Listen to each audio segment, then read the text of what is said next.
Uncover one of the biggest things right now that's affecting your mental health and your relationships. Hi, welcome to my channel. My name is Rebecca P. Fox. I'm a psychotherapist and I specialise in healing for trauma. Now, as this is recorded, there are currently 1 in 4 people in the UK who are experiencing mental health issues. And as of 2023, there's almost 800 million people who are suffering from mental health disorders. 800 million. And there's so much focus on these mental health issues that the cause of them is rarely talked about or even addressed. What is this cause that I'm talking about? Well, I'm talking about trauma. You see, trauma is one of the biggest causes of mental health issues, and it really does have a profound effect on someone's mental health and their relationships. So trauma itself is an emotional response to a distressing or disturbing event, and this can even be a series of events. And it's these events that overwhelm someone and they don't have the ability to cope. Traumatic events themselves really do vary. They vary from one end of the spectrum,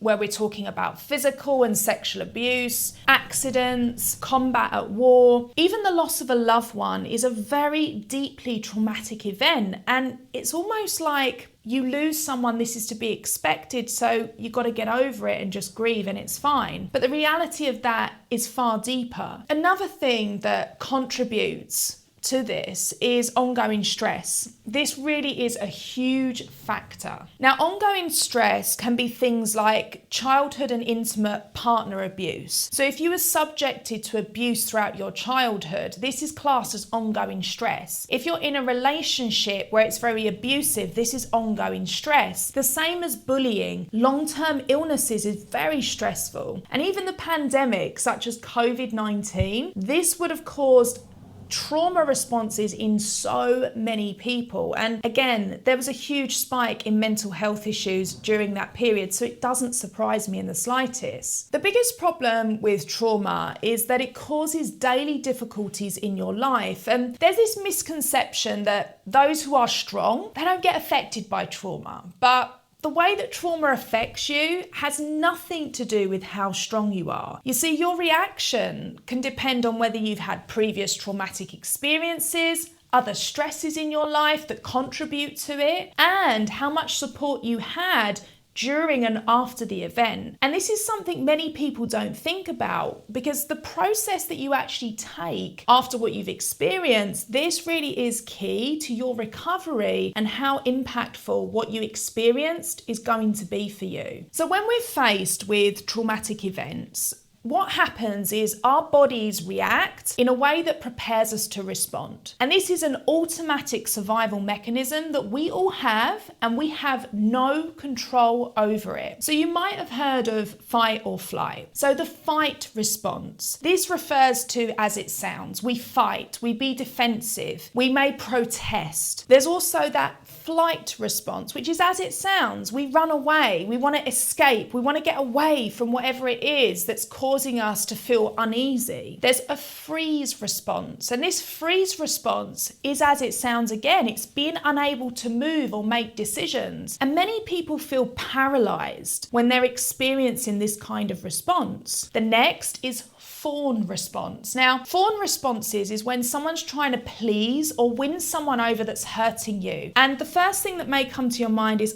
people pleaser. And you're right. People that have a fawn response tend to develop a people-pleasing mentality. The next is flop. And this is when you become very overwhelmed and under-responsive. So you feel as though you're disconnected from your body. So that disassociation. And sometimes people even faint as a result of this. So it is your body that reacts. You get a physical reaction to this. And what you might notice is your heart beating faster. You might have thoughts that seem racing and uncontrollable. Your breathing might become quicker and shallower. Often people feel sick. You can have clammy, cold hands. There's a shaking or a dizziness that comes with it. And all of these reactions prepare your body to the perceived danger that's coming up. Many people will experience experience this or feel very uncomfortable or frightened because they don't know or understand what's happening to them. Sometimes this experience can last up to 30 minutes after the event. Sometimes it can go on longer. It really does vary depending on who you are as a person. Our bodies and minds can get stuck in danger mode when the threat has passed. So once you've experienced something, we can become stuck in that moment, and you will experience this as if you're reliving the event, and this will be through flashbacks, nightmares. You'll constantly feel on edge. There's a chance you'll feel angry, guilty, or upset, and it's not uncommon to have panic attacks. I want to link all of this together now in the ways in which trauma really does affect your mental health and your relationships. So the first thing is post-traumatic stress disorder, so PTSD. Now, PTSD is a very common mental health condition that can develop after you experience or witness a traumatic event. And the symptoms that someone experiences with PTSD are very intense. They will have intrusive thoughts or memories. Nightmares for them becomes the norm. They will have flashbacks. They become hypervigilant and tend to live very emotionally distressed. It's a way of life for them. These symptoms really do impact someone's well-being and their ability to function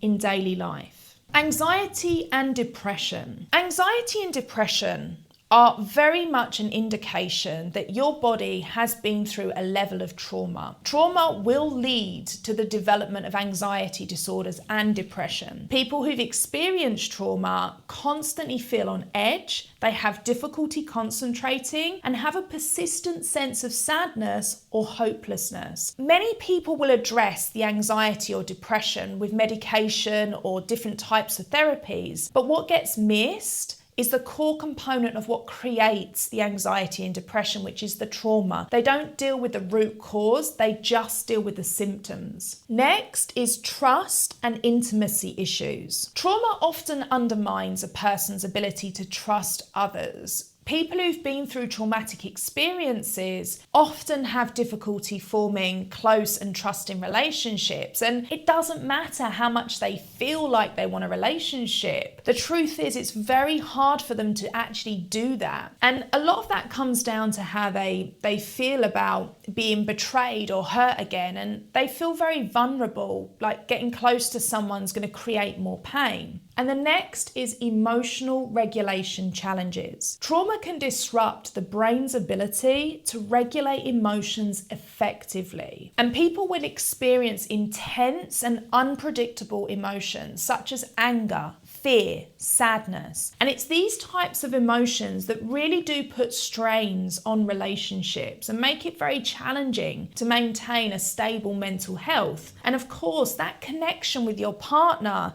becomes very difficult to achieve because of these intense emotions that are being projected onto that person. Now, the next thing is communication problems. And people don't think of this. This is something that many don't talk about, but trauma does impact communication patterns within relationships. So often, people that have experienced trauma, they will struggle to express their needs, their thoughts, and their feelings. And this is because they themselves have become disconnected from them. And another thing is, people can often withdraw or become defensive when they're confronted with difficult emotions or situations. And of course, this is what creates huge barriers to having effective and healthy communication. So instead, what often happens is there's many misunderstandings or even conflict as a result of not being able to communicate clearly and effectively. Self-esteem and self-worth.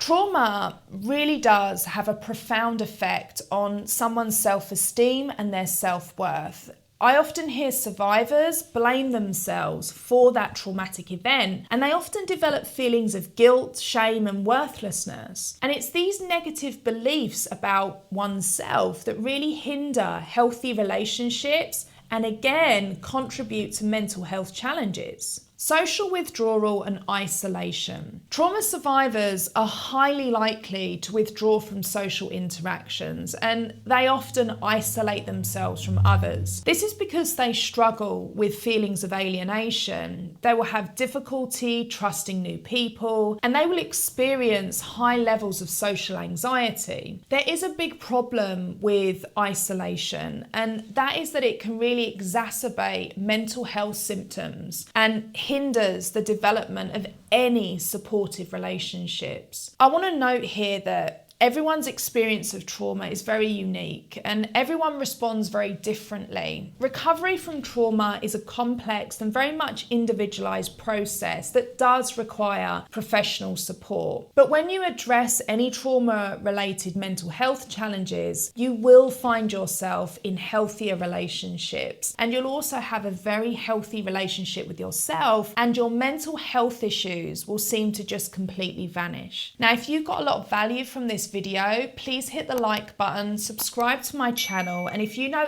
anyone who needs to hear this, please share.